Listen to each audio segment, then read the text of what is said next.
ya polisi na kumukuhabura w'amateka mbamushemere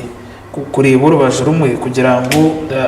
wanupwara bari ya high street uyacumura konga kwerera government iri mbebembezi iyo iriyoke korara ragati ya street kuko wona ugamba high street kuko kuturarebe wa karendije iri opposition for example tuza kwihayo tiya gas ntuyihaye mboko ntwitiza n'abapolisi abakisoro nabo ntubareta ntutera abantu tubiha street aha bwinshi numushorora umukutamatiko mu nkora nka polisi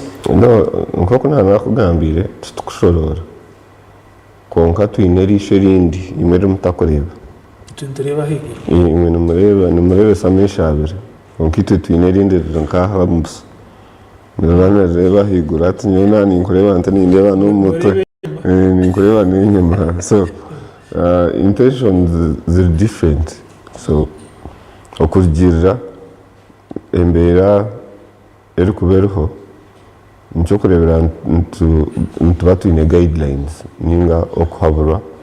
okutwiine kuba nitukora ebintu so of course omuntu wena kumanya ngu a government cannot be a threat to itself konka omuntu ndijo naasa kuba ki threat a threat